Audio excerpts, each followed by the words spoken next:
ஹரே கிருஷ்ணாமா. எல்லாம் மத்தவங்க ஜாயின் பண்ணுவாங்க. நான் வந்து கிளாஸை தொடங்குறேன்.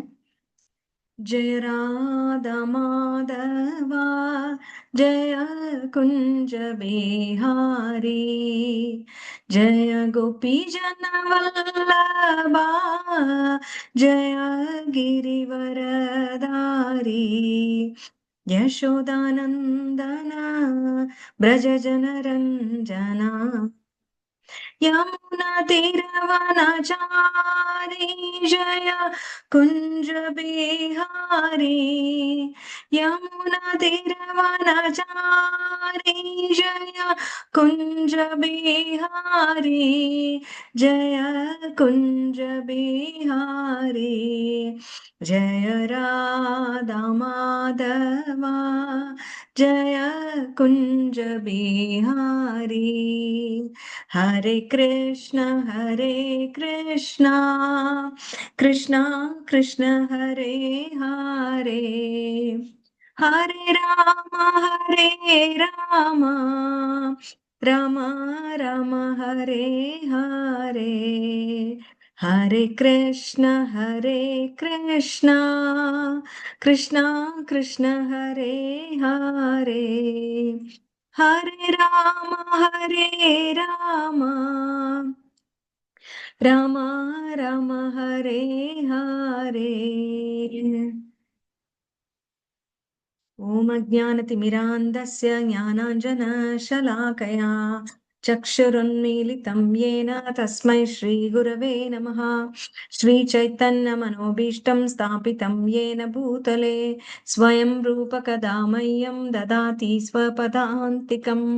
वन्देऽहं श्रीगुरो श्रीयुतपदकमलं श्रीगुरोन् वैष्णवांश्च श्रीरूपं साग्रजातं सहगण रघुनाथान्वितां तं सजीवं साद्वैतं सावधूतं परिजनसहितं कृष्ण चैतन्य देवं श्रीराधा कृष्ण पादान् सहगण ललिता श्रीविशाखान्वितांश्च हे कृष्णा करुणा सिन्धु दीनबन्धो जगत्पते गोपेश गोपिका कान्त राधाकान्त नमोऽस्तुते तप्त काञ्चन गौरांगी राधे वृन्दावनेश्वरी वृषभानुसुते देवी प्रणमामि हरिप्रिये वाञ्छाकल्पतरुभ्यश्च कृपा सिन्धुभ्य एव च पतितानां पावनेभ्यो वैष्णवेभ्यो नमो नमः। जय श्री कृष्ण चैतन्य प्रभो नित्यानंद श्री अद्वैत गदाधर श्रीवासादि गौरभक्तवृंदा हरे कृष्णा कृष्णा कृष्णा हरे हरे हरे राम राम राम हरे हरे। एकादशी महामहोत्सव की जय। श्रील प्रभुपाद की जय। हरे कृष्णा।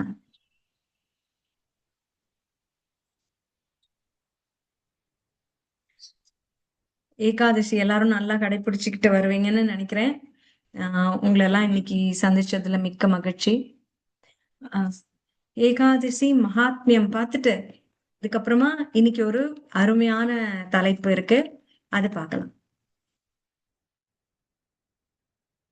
அதாவது இன்னைக்கு வந்து ஆஷாட மாதம் கிருஷ்ணபக்ஷம். ஆஷாட மாதத்தை வந்து ஸ்ரவண மாசம் அப்படின்னு சொல்லுவாங்க. சோ இப்ப இந்த நாள்ல இருக்கக்கூடிய ஏகாதசி மகிமையை கிருஷ்ணரது திருப்பாதங்களை வணங்கி யுதிஷ்ட மகாராஜர் கேட்கிறார். இந்த ஏகாதசியினுடைய பெயர் என்ன, இதனுடைய மகிமைகள் என்ன, இந்த விரதத்தை கடைபிடிக்கக்கூடிய முறை என்ன, இதெல்லாம் விபரமாக சொல்லுங்கள்னு கேட்கிறார். இப்ப ஆஷாட ஸ்ரவண மாதம் கிருஷ்ண பக்ஷம் வருகின்ற இந்த ஏகாதசிக்கு காமிக ஏகாதசி அப்படின்னு பெயர் அப்படின்னு சொல்றாரு. தர்மத்தை வந்து இப்போ யுதிஷ்டிர மகாராஜர் சொல்லும் பொழுதும் அவர் வந்து எப்படி வர்ணிக்கிறார் பாருங்க. கிருஷ்ணர் தர்மத்தை எந்நிலையிலும் விடாது காக்கும் யுதிஷ்டிரா அப்படின்னு தான் சொல்றார். பாவங்களை போக்கி சுப விளைவுகளையே தரக்கூடிய ஏகாதசி மகிமையை கூறுகிறேன் கேள் அப்படின்னு சொல்றார். விரத மகிமை. அப்ப அந்த விரத மகிமை கூறும் பொழுது என்ன கதை வருகிறது அப்படின்னா, ஒரு முறை நாரதர் பிரம்மாவிடம் கேட்கிறார். பிரம்மா அவருடைய தந்தை, அவரிடம் போய் கேட்கிறார். அதாவது பிரம்மாவை எப்படி வர்ணிச்சு கேட்கிறார்? ஜஸ்ட் நம்ம வந்து இதுதான் கதை இது அப்படின்னு நம்ம பாக்குறத விட அதுல சில சில சிறு சிறு வர்ணனைகள் அழகா வருது இல்லையா? அதை கேட்பதுதான் மதுரம். அதுல என்ன கேட்கிறார் அப்படின்னு பார்த்தா, பிரம்மா வந்து தாமரை மலரில் அமர்ந்திருப்பவர் இல்லையா? அவர் தாமரை மலர்ல அமர்ந்திருக்காரு. அது எப்படி இருக்கு? தாமரை மலர் எதுல தோன்றும்? தண்ணீர்ல தோன்றும். அப்ப அந்த தண்ணீர்ல தோன்றும் போது நம்ம பாருங்க, இந்த தாமரை குளம் எங்கேயோ நம்ம இந்த பக்கம் போயிட்டு இருக்கோம்னு வச்சுக்கோங்க. என்ன சொல்றது, கிராமத்து பக்கம் நாட்டுப்புறங்கள்ல போயிட்டு இருக்கோம். அப்போ ஒரு தாமரை குளம் வருதுன்னா கண்டிப்பா ஒரு திரும்பி பார்ப்போமா மாட்டோமா? அது அது அது அது ஒரு அதிசயம், ஒரு கம்பீரம். அதை பார்க்கும் போதே அழகு, ரம்யம் இல்லையா? அதை பார்ப்போம். அது போல இவர் கம்பீரமாக தோன்றுகிறாராம், தண்ணீரில் தோன்றுகின்ற தாமரை போல. அதை பார்த்துட்டே இருக்கணும் போலன்னு தோணும் இல்லையா? ஏன்னா அது ஒரு அரிதான காட்சி. அது போல இவர் தோன்றுவாராம். அரசன் சிம்மாசனத்தில் அமர்ந்திருப்பது போல இருக்குமா. சிம்மாசனம்ங்கிறதும் என்ன ரொம்ப அதிசயமான ஒரு விஷயம் இல்லையா? அதனாலதானே கல்யாணத்துல எல்லாம் சிம்மாசனம் மாதிரி தானே போடுறாங்க. ஏன்னா அதுவும் நார்மலா எல்லாரும் போலும் இருந்துருச்சுன்னு வச்சுக்கோங்க. அவங்களுக்கும் இந்த திருமண தம்பதியர்களுக்கும் வித்தியாசம் எல்லாம் போயிடும் அப்படின்னு ஒரு வித்தியாசம் காட்டணுங்கிறதுக்காக நம்ம அப்படி போடுறோம் இல்லையா? அப்படி இவர் வந்து தனியாக தெரிவாராம். யாரு? பிரம்மா. அப்படி இருக்கக்கூடியவரே அப்படின்னு இவர் கேட்கிறார். கம்பீரமாக தோன்றும் அந்த தோற்றத்தை உடைய அரசன் சிம்மாசனத்தில் இருப்பதை போல காட்சி தரக்கூடிய பிரம்மதேவரே அப்படின்னு போய் கேட்கிறார். உங்களுக்கு வந்து இன்னொரு வல்லமையும் இருக்கிறது. பிரம்மாவினுடைய தன்மை என்ன? படைப்பு தொழிலை செய்யக்கூடியவர், உயிர்களை படைக்கும் வல்லமை பெற்றவர். அப்படியாகப்பட்டவர் உங்களுக்கு மைந்தனான எனக்கு ஆஷாட ஸ்ரவண மாத கிருஷ்ணபக்ஷ ஏகாதசி திதியின் பெயர் என்ன? வழிபட வேண்டிய தெய்வம் யார்? விரத வழிமுறை என்ன? விரதத்தை கடைபிடிப்பதால் ஏற்படக்கூடிய நற்பலன்கள் என்ன என்பனவற்றை விரிவாக சொல்வீர் அப்படின்னு கேட்கிறார். பிரம்மா பதில் என்ன சொன்னார்? எனது அருமை மகனே நாரதா அப்படின்னு சொல்லி, உலக நன்மைக்காக நீ கேட்கும் இந்த கேள்விக்கு நான் விரிவான பதில் கூறுகிறேன். இது வந்து நீ மட்டும் இல்ல, உனக்கு பின்னால் வரக்கூடிய யாருனாலும் இதை வந்து பார்த்து புரிந்து கொள்ள வேண்டும். இதை கேட்டு, அதனால் நான் இதற்கு விபரமாக பதில் கூறுகிறேன் அப்படின்னு சொல்றார். ஸ்ரவண மாதம் கிருஷ்ணபக்ஷம் வரும் இந்த ஏகாதசிக்கு பெயர் காமிக ஏகாதசி அப்படின்னு சொல்றார். இது மிகவும் புண்ணியமானது. மகத்துவம் வந்து சொல்லி முடியாது. உண்மையிலேயேங்க நான் வந்து இத முதல்ல படிக்கும் போது மகத்துவம் சொல்லி முடியாது அப்படின்னு சொல்றார், அளவிடக்கரியாததுன்னு சொல்றாரு அப்படின்னு நினைச்சேன். ஆனா இந்த மகாத்மியத்துல முடிவே இல்லாமல் மகத்துவம் போய்கொண்டே இருக்கிறது. அந்த மாதிரி இந்த மகாத்மியம் வந்து சொல்லி முடியாது. இந்த ஏகாதசி மகாத்மியம் வெறும் காதால் கேட்டவரையே வந்து புண்ணியவான் ஆக்குமா. காதால் இந்த மகாத்மியத்தை கேட்பதே புண்ணியமா. இப்ப சொல்றாங்கல்ல இதுல விஷ்ணு சஹஸ்ரநாமத்துல பார்வதி உவாச்ச கேனோபாயேன லகுனா விஷ்ணோர் நாம சஹஸ்ரகம் பட்யதே பண்டிதை நித்தியம் ஸ்ரோதும் இச்சாமியகம் பிரபோ அப்படின்னு எனக்கு ஏதாவது பல பல பண்டிதர்கள் இதை ஃபுல்லா சொல்லுவாங்க. என்னால சொல்ல முடியலன்னா எனக்கு ஒரு சின்ன வழி கொடு, வழிமுறை சொல்லு அப்படின்னு சொல்லி கேட்கிறார் பார்வதி தேவி. அதுக்கு அவர் என்ன, ஈஸ்வரர் என்ன சொல்றார்? ஸ்ரீராம ராம ராமேதி ரமே ராமே மனோரமே சகஸ்ரநாம தத்துல்யம் ராமநாம வராணனே அப்படின்னு சொல்றார். அப்புறம் பின்னாடி நம்ம பலஸ்ருதியில என்ன சொல்றார்? இதை சொல்வதால் மட்டும் பலன் கிடையாது, சொன்னதற்கு இணையான பலன் ஸ்ருணுலையும் இருக்கு, கேட்டல்லையும் இருக்குன்னே சொல்லப்படுகிறது. எய்தம் ஸ்ருணுயான் நித்தியம் அப்படின்னு தான் வருது. இதை வந்து ஸ்ருணுயா நித்தியம் கேட்டாலே சொன்னதற்கான பலன் இருக்கிறது அப்படின்னு சொல்றாங்க. சோ அது போல உம் அவர் என்ன சொல்றார், இதை கேட்டாலே பலன் அப்படின்னு சொல்றார். இது வந்து என்ன பலன் அப்படின்னா, அஸ்வமேத யாகம் நடத்திய பலனை பெறுவர் அப்படின்னு. கேட்டால் இந்த பலனா, கேட்டவங்களுக்கே இந்த பலன் அப்படின்னு சொல்றதுனால உம் அது நீ உண்மையாக அதை கடைபிடித்தவருக்கு என்ன எவ்வளவு பலன் இருக்கும்னு நீ யோசிச்சு பாத்துக்கோ அப்படின்னு சொல்ற. சங்கு சக்கரம் கதை பத்மம் இந்த நான்கும் யாருக்கு இருக்கும்? விஷ்ணு தேவருக்கு. ஆகிய 4 திவ்ய ஆயுதங்களையும் தன் 4 திருக்கரங்களினாலும் ஏந்திய கதாதரன் என்ற திருநாமத்தினாலும் ஸ்ரீதரன், ஸ்ரீஹரி, ஸ்ரீ விஷ்ணு, மாதவன், மதுசூதனன் என்ற மற்ற திருநாமங்களாலும் போற்றப்படும் மகாவிஷ்ணுவை வணங்குவோருக்கு, அவரது பாதார விந்தங்களுக்கு சேவை செய்து திருவடியில் சரணாகதி என்று தியானிப்போருக்கும் நிச்சயமாக பெரும் நற்பலன்கள் கிட்டும். அதுதான் இதுல பண்ண போறோம். இந்த ஏகாதசியில இதைதான் செய்ய வேண்டும். விரத முறைக்கு வந்து யாரை வழிபடுவதுன்னு ஒரு கேள்வி கேட்கிறார் இல்லையா? யாரை வழிபடுவது? விஷ்ணுவின் ரூபமாக இருக்கக்கூடிய இந்த பகவானுக்கு. அப்ப இந்த நன்மையெல்லாம் கிடைக்க போகுது அப்படின்னு சொல்றார். காமிக ஏகாதசி என்று மகாவிஷ்ணுவுக்கு செய்யப்படும் பூஜை, ஆராதனை ஆகியவை என்ன பலன் கொடுக்கும்? அதுதான் இங்க விபரமாக சொல்றார். ஒண்ணு முதல்ல என்னன்னா, புண்ணிய கஷேத்திரமான கங்கையில் நீராடுதல். அது நைமிஷாரண்யம் அப்படிங்கிற வனத்தில் நீராடி வழிபடுதல். அல்லது புவியில் வந்து நீங்க கேள்விப்பட்டிருக்கீங்களா, பிரம்மாவுக்கான ஒரு ஸ்தலம் இருக்கிறது பூமியில அப்படின்னா புஷ்கரம் அப்படிங்கிறது. அது வந்து ராஜஸ்தான் மாநிலத்துல இருக்கு. அங்க இருக்கக்கூடிய அந்த புஷ்கரணம் என்ற திருத்தலத்தில் நீராடி வழிபடுதல். புஷ்கரணம், புஷ்கரணி அப்படின்னே சொல்றாங்கல்ல, அப்படின்னா ஒரு நீர்நிலை தான் அது. அது வந்து என்ன சொல்றது, தீர்த்தம், தீர்த்தம் ஆடுறது அப்படின்னு சொல்லுவாங்க இல்லையா? தீர்த்தம் அப்படின்னாலே பகவானுடைய புண்ணிய நீர் இருக்கக்கூடிய இடம். இந்த புஷ்கரம் அப்படிப்பட்டது. அப்ப அந்த புவியில் எண்ணெய் அப்படிங்கிறார் பிரம்மாவை. இது ஏன்னா சொல்கிறவர் யார்? பிரம்மா. அதனால அவர் சொல்றார், புவியில் எண்ணெய் மூலவராக கொண்ட அந்த புஷ்கரம் என்னும் திருத்தலத்தில் நீராடி வழிபடுதல். அது இவற்றால் கிடைக்கக்கூடிய அருளாசிகளையும் மிஞ்சுமா? இந்த அதற்கு இணையாகவோ அதற்கு மேலோதான் இருக்குமா இந்த இதில் வரக்கூடிய இந்த காமிக ஏகாதசி விரத பலன் அப்படி சொல்றார். அருளையும் அந்த மேலான புண்ணியத்தையும் அருளையும் பெற்று தரக்கூடியது. இன்னொன்னு அடுத்து இந்த மாதிரி பலன்களே பல பல சொல்லப்படுகிறது. இதை கேட்பதே அத்தனை புண்ணியம் அப்படிங்கிறாங்க. பனிசூழ் இமாலயத்துல வந்து கேதாரநாத் அப்படின்னு ஒரு திருத்தலம் இருக்கிறது. அதுல வந்து பிரபு கேதாரநாதரின் தரிசனம் அல்லது சூரிய கிரகணத்தின் போது குருக்ஷேத்திரத்தில் புண்ணிய நீராடுதல், அது அல்லது பூமியை தானமாக அளிப்பதால் கிட்டும் புண்ணிய பலன், அது அல்லது கண்டகி நதின்னு கேள்விப்பட்டிருக்கீங்களா? அதுலதான் பகவானாகவே வழிபடக்கூடிய கற்கள், அதற்கு பேர் என்ன, சால கிராமம், அவை விளையக்கூடிய நதி அது.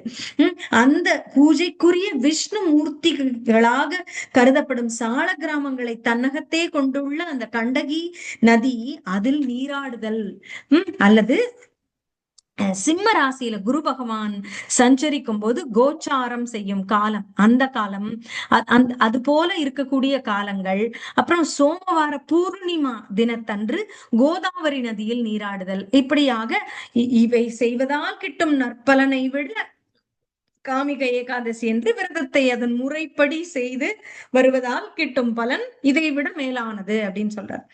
அப்ப ஸ்ரீ கிருஷ்ணரை ஆராதனையுடன் வழிபடுவது, ஆராதனைனா அது அவருக்கு உள்ள ஆஃபரிங்ஸ், பலவிதமான நைவேத்தியங்களோடு வழிபடுவது மிக அதிக நற்பலன்களை அருளும் அப்படின்னு இன்னொரு இணை ஒண்ணு சொல்றார். இதற்கு என்னன்னா, பால் சுரக்கும் பசுவை கன்றுடன், சும்மா கன்றை நம்ம வளர்க்கலாம், இல்ல கண்ணை மட்டும் கொடுக்கறது, பசுவையும் கன்றையும் பிரித்தல் அப்படி இல்லாம பால் கறக்கக்கூடிய அந்த பசுவை கன்றோடும் தீவனங்களோடும் அவற்றோடும் தானமாக அளிப்பதால் கிடைக்கும் நற்பலனுக்கு சமமானது அப்படின்னு சொல்றார். இது வந்து போய்க்கொண்டே இருக்கிறது, இன்னும் இருக்கிறது. அதாவது இதுவே ஓ இவ்வளவுதானா அப்படின்னு நினைக்க தோணுது பாருங்க. ஆனால் அதையும் விட அதிகமாக அதிகமாக இன்னும் இருக்கிறது. ஒரே நிமிஷம் இருங்க.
ம். அதாவது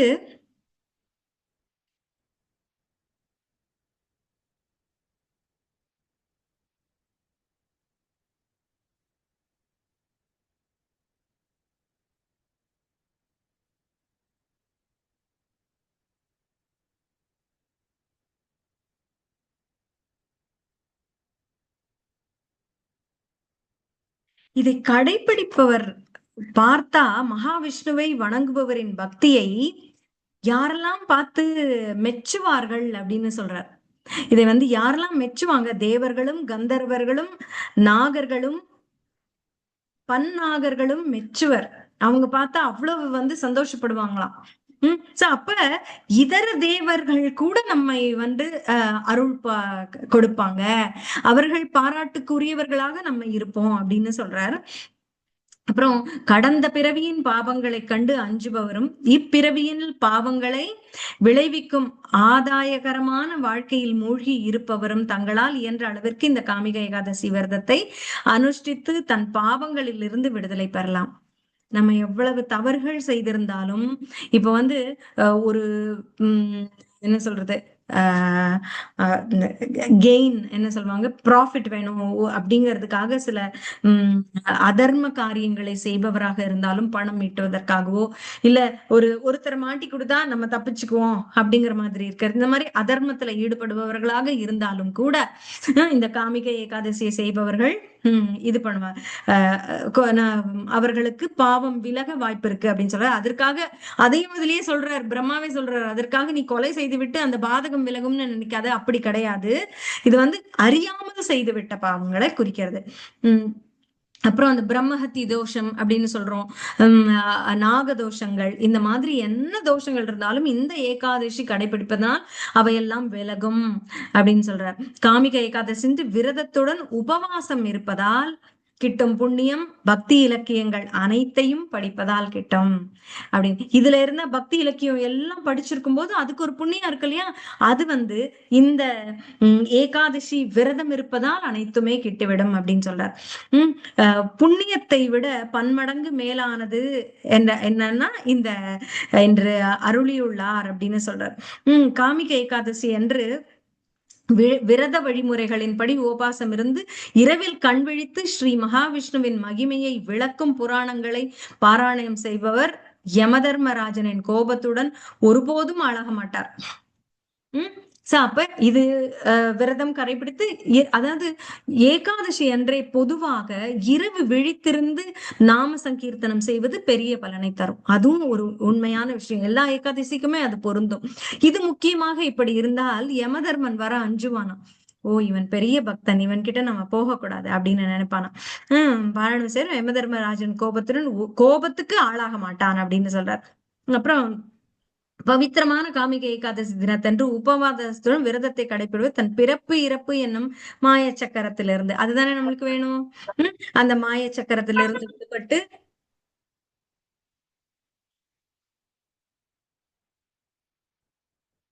மறுபிறப்பில்லா நிலையை அடைவர் அப்படின்னு சொல்றார். இது பிற்காலத்துல முன்னாடி பல முனிவர்கள் இந்த ஏகாதசியை மேற்கொண்டுதான் மிக உயர்ந்த ஆன்மீக நிலையையும் அடைந்திருக்கின்றனர் அப்படின்னு சொல்றாங்க. அவர்கள் காட்டிய நல்ல வழியை பின்பற்றி, அதான் ஆச்சாரியர்கள் சொல்லக்கூடிய வழியை பின்பற்றுவதுதான். இதுக்கெல்லாம் நம்ம என்ன அத்தாட்சி என்று கேட்பதை விட, இதெல்லாம் முனிவர்களாலும் நம்முடைய முன்னோர்களாலும் சொல்லப்பட்டிருக்கிறது அப்படிங்கிறதுக்காக இவற்றை செய்தே ஆக வேண்டும் அப்படின்னு. அப்புறம் இதுல இன்னொன்னு என்ன அப்படின்னா, துளசியின் மகிமையை அவ்வளோ சொல்றாங்க இந்த ஏகாதசி அன்னைக்கு. முக்கியமாக அதாவது ஸ்ரீஹரியை துளசி தளங்களுடன் வணங்குவோர், துளசி தளம் கொடுத்து ஸ்ரீஹரியை வணங்குவோர் மிக புண்ணியத்தை அடைவர் அப்படின்னு சொல்றாங்க. இந்த நாள்ல ஒரு துளசி செடியை புதுசா நட்டு வைக்கிறதோ இல்ல அதுக்கு பதியம் போடுறது அப்படின்லாம் சொல்லுவாங்கல்ல, அதை பராமரிப்பதற்கான சேவை, அதை தண்ணி ஊத்துறது இல்ல அதுக்கு வெட்டி விட்டு அதை சரி பண்றது, அந்த மாதிரி அந்த செடி பராமரிக்கிறது இருக்கு இல்லையா, துளசி செடி, துளசி வனம், அதுக்கு அந்த சேவை செய்யறது அவ்வளவு உச்சிதமானதுன்னு சொல்றாங்க, எஸ்பெஷலி இந்த நாள்ல. அப்புறம் வீடுகள்ல புதிதாக துளசி செடிகளை கொண்டு வருவது, அதுவும் அவ்வளவு மேன்மை பயக்கும் இந்த நாள்ல அப்படின்னு சொல்றாங்க. நான் முதல்ல நினைச்சேன் இது தெரிஞ்சிருந்தா இன்னைக்கு ஒரு புதுசா ஒரு செடி வாங்கியிருக்கலாமே, அந்த மாதிரி வாங்கி கொண்டு வச்சு பூஜைக்கு நம்ம இதோட சேர்த்திருக்கலாமே அப்படின்னு கூட நினைச்சேன். சோ அந்த அளவுக்கு இன்னைக்கு துளசிக்கு அவ்வளவு மகிமை இருக்கு அப்படின்னு சொல்றாங்க. அவர்களுக்கு பாபமே தீண்டாமல் வாழ்வராம் அப்படிப்பட்டவர்கள். ஸ்ரீஹரிக்கு என்று பவித்திரமான ஒரு துளசி தளத்தை சமர்ப்பித்து பூஜிப்பவர் அடையும் புண்ணியமானது எதற்கு சமமானதுன்னு சொல்றாங்க பாருங்க. ஒருவர் 200 கிராம் தங்கம் மற்றும் 800 கிராம் வெள்ளியை தானம் செய்வதால் அடையும் புண்ணியத்திற்கு சமமானது. முத்து, பவளம், மாணிக்கம், புஷ்பராகம், வைரம், வைடூரியம், கோமேதகம் போன்ற விலை மதிப்பில்லாத கற்களினால் செய்யப்படும் பூஜையை விட பவித்திரமான துளசி இலைகளால் செய்யப்படும் பூஜையானது பகவான் மகாவிஷ்ணுவிற்கு மிகுந்த பிரீத்தியை அளிக்கிறது அப்படின்னு சொல்றாங்க. அதான் எதுவுமே காசு பணம் எதுவுமே தேவையில்லை நம்ம பக்திக்கு அப்படிங்கிறது.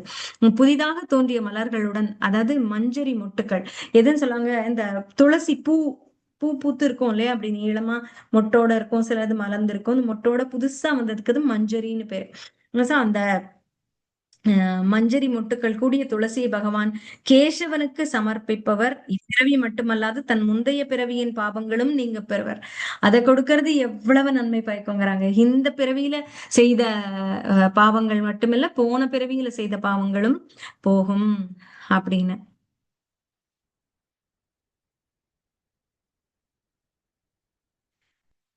சூரிய மண்டலத்தை 10 மில்லியன் விளக்குகளின் பிரகாசத்திற்கு சமமான பிரகாசமான உடலுடன் அடைவராம் இந்த விரதம் இருந்தவர்கள். அதுக்கு அப்படி அந்த சூரியனுக்கு நிகரான பிரகாசம் நம்முடைய உடலுக்கு வந்துருமா. அப்படியாக ஒருவர் இந்த ஏகாதசியானது மிகவும் பவித்திரமானது மட்டுமல்லாமல் மிகவும் சக்தி பெற்ற நாளும் ஆகும். இந்நாளில் உபவாசம் இருக்க இயலாதோர் இங்கு குறிப்பிடப்பட்டுள்ள வழிமுறைகளை பின்பற்றினாலே தங்கள் முன்னோர்களுடன் ஸ்வர்க்கம் அடைவர். பகவானுடைய திருத்தலத்தை அடையாவிட்டாலும் கூட நம்ம முன்னோர்களுடன் சேர்ந்து சரியான இடத்துக்கு போவாங்க. அதாவது வழியில தடங்கள் அந்த ஆன்மா தன்னுடைய பித்ருலோகத்துக்கும் போக முடியாம கஷ்டப்படுற சில ஆன்மாக்கள்லாம் உண்டு. அப்படிலாம் இல்லாம அவர்கள் முன்னோர் லோகல், அதாவது பித்ருலோகத்துக்கு கூட அடைவர் அப்படின்னு சொல்றாங்க. தங்கள் முன்னோர்களுடன் ஸ்வர்க்கம் அடைவர். இவ்வாறு பிரம்மதேவர் கூறினார். இதை கூறிய ஸ்ரீ கிருஷ்ணர் யுதிஷ்டரிடம், யுதிஷ்டா மகாராஜனே, பாவங்களை நீக்கி எண்ணில்லாத பலன்களை வழங்கும் காமிக ஏகாதசியின் பெருமைகளை பிரஜாபதி பிரம்மா தனது புதல்வர் நாரதருக்கு உரைத்ததை அப்படியே நான் உனக்கு உரைத்துள்ளேன்.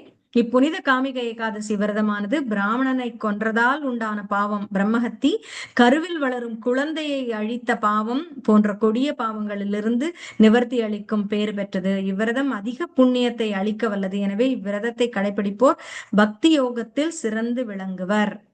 எல்லா பாவம் போயிருச்சுன்னா என்ன கிடைக்கும்? பக்தி கிடைக்கும். அது கண்டிப்பா கிடைக்கும் அப்படின்னு சொல்றாங்க.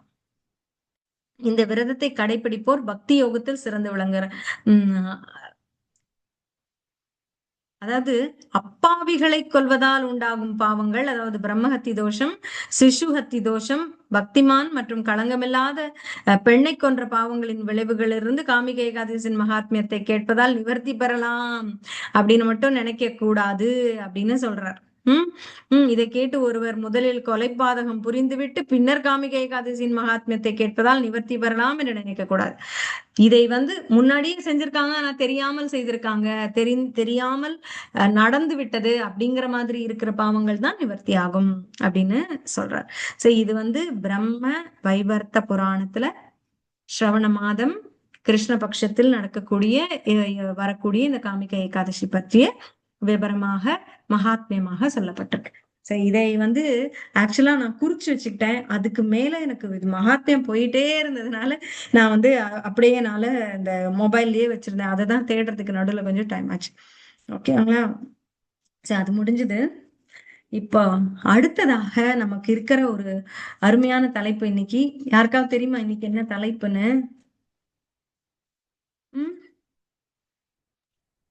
கோபம் இல்ல, நான் போன வாட்டி கோபம் பத்தி பேசணும். போன வாட்டி கோபம்.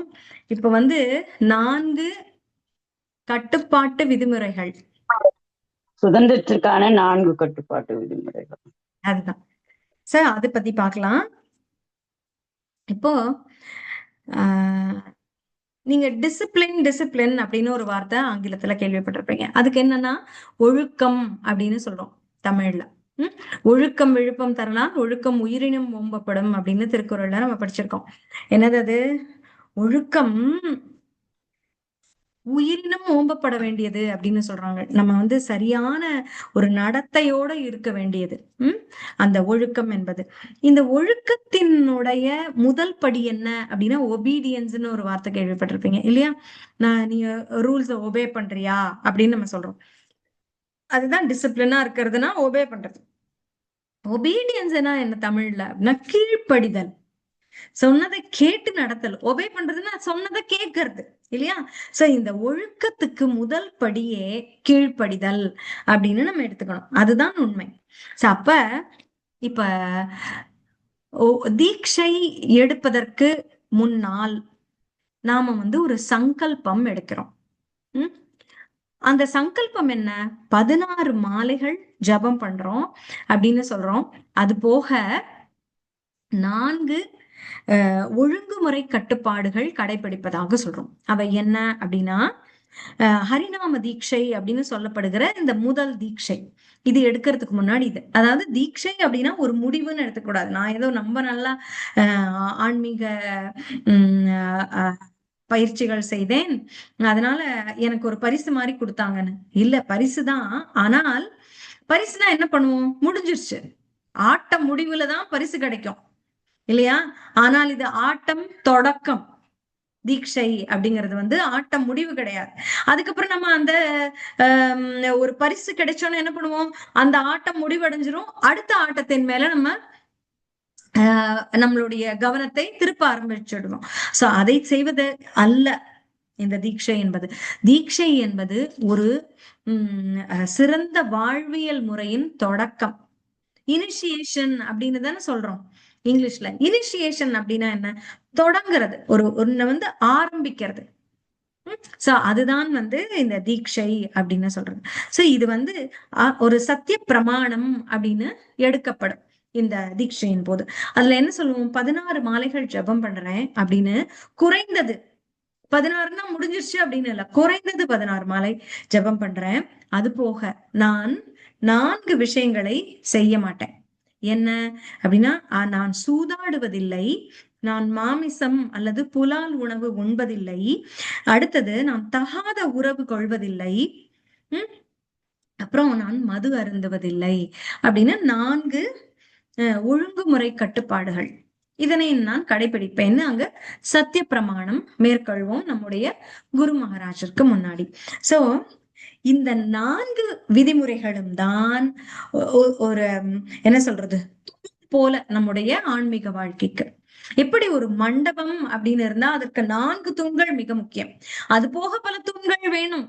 அது இன்னும் விஸ்தாரமாக கட்டணும் அப்படின்னா பல பல தூண்கள் வேண்டும். ஆனால் முக்கியமான 4 தூண்கள் அந்த மண்டபத்துக்கு அவசியமாக இருக்கக்கூடியது இதுதான். ஆன்மீக வாழ்க்கை பக்தி என்கிற அந்த மண்டபத்திற்கு இந்த 4 தூண்கள், இந்த கட்டுப்பாடுகள், இந்த ஒழுங்குமுறை கட்டுப்பாடுகள் என்ற இந்த 4 தூண்கள் அவசியம் அப்படின்னு சொல்றாங்க. சோ ஒழுங்குமுறை கட்டுப்பாடுன்னு சொல்றாங்களே, அதுவும் சுதந்திரத்திற்கான கட்டுப்பாடுகள்னு சொல்றாங்க. என்னது இது? இது சுதந்திரம் கொடுக்குமா நம்மளுக்கு? இந்த கட்டுப்பாடு நம்மளுக்கு சுதந்திரம் கொடுக்குமா? விடுதலை கொடுக்க போகுதா அப்படின்னு? உம் நம்ம என்ன நினைக்கிறோம்? கட்டுப்பாடு இல்லாமல் பறக்கிறது, எங்கு வேண்டுமோ சஞ்சரிக்கிறது, வேணா படுத்துக்கலாம், வேணா எந்திரிச்சு நிக்கலாம், உட்காரலாம், நடக்கலாம், ஓடலாம், எது பண்ணாலும் அதுதானே சுதந்திரம்னு நம்ம நினைக்கிறோம். எது நம்மளுக்கு பிடிக்குமோ அதை செய்யணும். நான் இப்ப வேலைக்கு போகணும்னு நினைக்கிறேன்னா போகணும். எனக்கு வேண்டாம் வீட்டுல இருக்கணும்னு நினைக்கிறேன், இன்னைக்கு லீவ் எடுத்துக்கணும்னு நினைக்கிறேன், இன்னைக்கு நான் இது சமைக்கணும்னு நினைக்கிறேன், நான் இன்னைக்கு அதை பண்ணணும்னு நினைக்கிறேன், நான் இன்னைக்கு வாக் போக ஆசையே இல்லை, இந்த மாதிரி நான் நினைச்சதை செய்யறேன் அப்படின்னா அதுதான் எனக்கு உள்ள சுதந்திரம் அப்படின்னு நினைக்கிறோம். அதுதான் எனக்கு விடுதலை, நான் சுதந்திரமாக இருக்கிறேன் அப்படின்னு நினைக்கிறோம். விடுதலைக்கு என்ன கட்டுப்பாடு வேண்டியிருக்கு? அது என்ன விடுதலைக்கு கட்டுப்பாடுன்னா என்ன? சுதந்திரத்திற்கான கட்டுப்பாட்டு விதிமுறைகள்னு சொல்றாங்களே, ஒழுங்குமுறை கட்டுப்பாடுகள்னா அப்படின்னா என்ன அப்படின்னு நீங்க யோசிக்கலாம். விடுதலை அப்படின்னா, விடுதலைன்னு நம்மளுக்கு ஒரு ஸ்டேஜ் நம்மளுக்கு கிடைக்குது. அப்ப விடுதலைக்கு முன்பு எப்படி இருக்கும், விடுதலைக்கு பின்பு எப்படி இருக்கும்? இப்ப நம்ம பாக்குறோம்ல, ஒரு ஒரு ப்ரோக்ராம் நம்ம சேர்றோம், பிஃபோர் எப்படி இருந்தோம், ஆஃப்டர் எப்படி இருந்தோம் அப்படின்னா நம்ம பிக்சர் போடுறோம், பாக்குறோம். அதை வச்சுதான் நம்ம தெரிஞ்சுக்கிறோம் நம்ம வந்து எப்படி அப்ப எப்படி குண்டா இருந்தோம், அப்புறம் எப்படி ஒல்லியானோம் அப்படின்னு. அப்புறம் ஃபேஸும் வந்து இந்த ட்ரீட்மெண்ட்டுக்கு அப்புறம் இப்படி இருந்தது, தலைமுடி எப்படி இருந்தது அப்படிலாம் நிறைய பாக்குறோம். அப்புறம் இந்த பெயிண்ட் விளம்பரக்காரங்களும் பண்ணுவாங்க, பிஃபோர் இப்படி இருந்துச்சு, ஆஃப்டர் இப்படி இருந்துச்சு, 10 வருஷத்துக்கு அப்புறம் கூட எப்படி இருந்துச்சு அப்படின்னு பிஃபோர் ஆஃப்டர் இருக்கும். சோ இத மனக்கண் முன்னாடி வச்சுக்கோங்க. இந்த விடுதலை அப்படிங்கிறதுக்கு முன்பு எப்படி இருந்தோம் அப்படின்னா, இவர்கள் சொல்கிற ஏதோ ஒரு விடுதலை உங்களுக்கு, நீங்க வந்து இதில் சொல்லப்படுகிற விடுதலையா இல்ல நம்ம நினைச்சிட்டு இருக்க விடுதலையா எதுவா இருந்தாலுமே முன்பு எப்படி அப்படின்னா கட்டுப்பட்டு இருப்போம். அப்படி சுருங்கி போய் எல்லைக்கு உட்பட்டு அந்த எல்லைக்குள்ளேயே தான் இருக்கும். ஒரு ஒரு கூண்டுக்குள்ள அடைக்கப்பட்ட ஏதோ ஒரு மிருகமோ பறவையோ அது போல எப்படி இருக்கும், அதுக்குள்ளேயே தான் இருக்கும். அப்படியாக எல்லைக்கு உட்பட்டு. சரி, இப்ப இந்த விடுதலைக்கு முன்பு இந்த ஆத்மா எப்படி இருந்திருக்கிறது அப்படின்னா, இந்த கட்டுண்ட ஆத்மாவாக இருந்திருக்கு. எதற்குள்ள இருந்திருக்கு? இந்த கூட்டுக்குள்ள. என்ன கூடு? உடல். உடல்ங்கிற கூட்டுக்குள்ள கட்டுண்டு இருந்திருக்கு. சோ இந்த உடலுக்குள்ள வந்தது பாத்தீங்களா, அதுவே ஒரு கூண்டுக்குள்ள ஒரு கிளிய போட்ட மாதிரிதான். இந்த இந்த உடலுக்குள் வந்ததே அதுக்கு கட்டுப்பாடுதான். சோ இந்த விடுதலைக்கு முன்பு கட்டுப்பாடு இருந்திருக்குன்னு புரியுதா? விடுதலை இல்லாத நிலை உடலுக்குள் வந்ததுனால. சரி, இப்ப ஏன் இதை வந்து விடுதலைக்கான கட்டுப்பாட்டு விதிமுறைகள்னு சொன்னாங்க? என்ன விடுதலை நம்மளுக்கு கிடைக்க போகுதுன்னு பார்க்கலாம் இப்ப. ஏன்னா விடுதலைக்கு முன்பு கட்டுப்பாடு என்ன, எப்படி கட்டுப்பட்டு இருக்கிறோம் அப்படிங்கிறது இங்க தெரியுது. சோ இந்த கட்டுப்பாடு நல்லதல்ல ஆன்மாவுக்கு, இல்லையா? சோ ஆனால் அதை உணர அதற்கு நேரம் பிடிக்கிறது. இந்த ஆன்மாவுக்கு இந்த விடுதலை வேண்டும், நம்ம கட்டுப்பட்டுதான் இருக்கிறோம் அப்படின்னு கூட அந்த ஆன்மா அறிந்து கொள்வதில்லை. அதுதான் முக்கியமானது. இந்த ஆன்மாவுக்கு இது புரிவதே இல்லை. நான் வந்து கட்டுக்குள்ள இருக்கிறேனே நினைக்கிறது இல்லை. ஏன்னா நாம என்ன நினைச்சுக்கிறோம், விடுதலைங்கிறதுக்கு வேறு ஒரு அர்த்தம் வச்சிருக்கோம். விடுதலைன்னா ஃப்ரீயா எனக்கு நினைச்சதை நான் பண்ணணும்னு. ஆனா இந்த கட்டுப்பாட்டுக்குள்ள இப்படி நம்ம ஆல்ரெடி வந்து விடுதலையில இல்ல, கட்டுக்குள்ளதான் இருக்கோம், கைதிகளாதான் இருக்கோம் அப்படிங்கறது நமக்கு தெரியறதில்ல. அதை உணரும் ஆள் எப்போது வருகிறதோ அந்த கட்டுண்ட ஆத்மா உடலையே உலகமாக நினைக்குது. அது வந்து ஒரு கேஜ், அது ஒரு கூண்டு அப்படிங்கறத நினைக்கிறது இல்ல. சோ இப்ப நம்ம சொல்றோம் இல்லையா, செம்புல பெயல் நீர் போல அன்புடை நெஞ்சம் தான் கலந்தனவேன்னு ஒரு குறுந்தொகை சங்க இலக்கிய பாடல் ஒண்ணு வரும். அதுல என்ன சொல்றாங்க, செம்மண் மழை நீர்ல கலந்தவுடன் இரண்டரை கலந்து விடுகிறது. அதனுடைய வர்ணம், அதனுடைய மனம், அதனுடைய தன்மை எல்லாத்தையுமே இந்த தண்ணீர் வாங்கி கொண்டு விடுகிறது. மேலிருந்து மழையாக விழுந்திருந்தாலும் செம்மண் இப்படியாக மாறிவிடுகிறது. அது போல இந்த ஆன்மா மேலிருந்து வந்தாலும் நம் உடலுக்குள் நுழைந்து இந்த உடல் தான் நான் என்று நினைத்து விடுகிறது. கரெக்ட் தானே? இது நம்மளுக்கு தெரியும். சோ இவ்வாறு உடலை தான் அப்படி என்று எண்ணுகிற இந்த ஆத்மா தன்னுடைய தன்மையையே மறந்து விடுகிறது, மறந்து மாயையில் வாழ்ந்து கொண்டிருக்கிறது. நான் உடல் தான், இந்த உடலுக்கு ஏற்படுகிற துன்பம் எனக்கு ஏற்படுகிற துன்பம், அப்படியே நினைத்து வாழ்கிறது. இதை சுதந்திரம் என்று நினைத்து வாழ்ந்து வருகிறது. அப்ப ஆனால் அது கட்டுண்ட வாழ்வு, விடுதலை அல்ல அப்படிங்கிறது எப்போ நமக்கு தெரிய வரும்? ஒரு ஆச்சாரியன், ஒரு பக்தன், அவருடைய சங்கம் கிட்டும் பொழுது, அவர் சொல்லும் பொழுது நம்மளுக்கு இது புரிய வரும். அப்ப தன்னை எப்போது உணர்கிறதோ அதுதான் உண்மையான வாழ்வு. நான் இந்த இந்த நிலை நான் நான் வந்து கலங்கி போயிட்டேன். இந்த தண்ணியா தான் இருந்தேன், சுத்தமான தண்ணியா. ஆனா இந்த மண்ணுல வந்து மண்ணோட மண்ணா போயிட்டேனே, இப்படி கலர் மாறி போயிட்டேனே அப்படின்னு எப்ப இந்த நீர் உணர்கிறதோ, அதாவது இந்த ஆன்மா இந்த உடலோடு சேர்ந்து நான் இப்படி முட்டாளாயிட்டேனேன்னு எப்ப உணர்கிறதோ, அப்பதான் வந்து விடுதலை பெறுவதற்கான எண்ணம் அதற்கு வருகிறதுன்னு அர்த்தம். அதான் தன்னை உணர்தல்.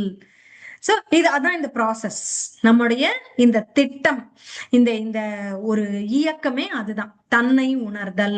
சோ அப்ப இந்த தன்னை உணர்ந்ததுக்கு அப்புறம் முன்பு பின்புன்னு சொன்னோம் இல்லையா? விடுதலைக்கு முன்பு எப்படி இருந்தோம், விடுதலைக்கு பின்பு எப்படி இருக்கும். சோ இந்த தன்னை உணர்கிறோம் இல்லையா, அதற்கு அப்புறம் பார்த்தா என்ன ஆகுது அப்படின்னு பாக்கலாம். அதாவது இப்ப இந்த இந்த கட்டுப்பாட்டு அப்படிங்கிறது வந்து தன்னை உணர்தல் அப்படின்னு வந்ததுக்கு அப்புறம் இந்த கட்டுண்ட ஆத்மா தன்னை உணர்கிறது, அப்படியே விழிச்சு எழுது. ஓ என்னது, நம்ம என்ன இப்படி இருக்கோம் அப்படின்னு உணருது. அப்ப வந்து தன்னை உணர்ந்து வருகிறது. அதனால் என்ன கிட்டுகிறது அப்படின்னா விடுதலை கிட்டு விடுகிறது பின்பு. இப்ப மாயையில நம்ம என்ன யோசிக்கிறோம் அப்படின்னா, நான் சுதந்திர பறவையாக இருக்கிறேன் அப்படின்னு நினைக்கிறோம். ஆனா தன்னை உணரும் பொழுது என்ன ஆகுறது? நம்மளுடைய மனது மனதுல வந்து எண்ணம் மாறுகிறது. அப்ப நம்ம வந்து பறந்து திரிஞ்சு நான் ஆனா இருந்தாதான் பெருசுன்னு நினைச்ச விடுதலைன்னு நம்ம விடுதலைக்கு ஒரு ஒரு டெபினிஷன் நம்ம புரிஞ்சு வச்சிருந்தோம். அது வந்து நம்முடைய தன்னை உணர்வதற்கு முன்பு எப்படி இருந்தது? நான் நினைத்த காரியம் செய்வதுதான் விடுதலைன்னு. ஆனால் தன்னை உணர்ந்தவுடன் வருகிற புரிதல் எப்படி இருக்கிறது அப்படின்னா, கட்டுப்பாடு வருகிறது. ஆனால் அது நம்மை இன்னொரு பெரிய விடுதலைக்கு கொண்டு போகும் அப்படிங்கிற புரிதல் வருகிறது. உண்மையான விடுதலை கட்டுப்பாட்டுக்கு பின்பு வரும் விடுதலை தான். கட்டுப்பாடை உடச்செறிஞ்சிட்டு நம்ம ஒரு விடுதலைன்னு நினைக்கிறோம் இல்லையா, அது உண்மையான விடுதலை இல்ல. கட்டுப்பாட்டுக்குள் இருந்து நாம் போகிற அடுத்த தடம் தான் விடுதலை. புரியுதாப்ப ஏன் இந்த கட்டுப்பாடு விடுதலைக்கு வித்திடுகிறது அப்படின்னு? இப்ப நம்ம பாக்குறோம்ல, இப்ப ஒரு ஒரு சின்ன எக்ஸாம்பிள் சொல்றேன் உங்களுக்கு. பல்லு, சில பேருக்கு பல்லு என்ன கலர்ல இருக்கணும்? பொதுவா வெள்ளைன்னு இருக்கணும். அப்படித்தானே எல்லா விளம்பரமும் வருது. பேஸ்ட் விளம்பரம் எல்லாம் அப்படித்தான் சொல்றாங்க. ஆனா எல்லாருக்கும் இருக்கிறது இல்ல. சில பேருக்கு பாத்தீங்கன்னா உண்மையாவே மஞ்சளா இருக்கும், மங்கலா இருக்கும், பழுப்பா இருக்கும். அதுக்கு அப்ப என்ன பண்ணுவோம், நம்ம ஒரு டென்டிஸ்ட்ல போய் பல்ல கிளீன் பண்ணிக்கணும். கிளீன் பண்ணணும் அப்படின்னா எல்லாருமே அனுபவப்பட்டிருப்பீங்க. வலிக்காத பல்ல கொண்டு போய் ஒண்ணுமே பிரச்சனை இல்லை, ஆனா சுத்தம் பண்றேன் கிளீன் பண்றேன் அப்படின்னு சொல்லி டென்டிஸ்ட் கிட்ட போனோம்னா வலி ஆரம்பிச்சிடும்.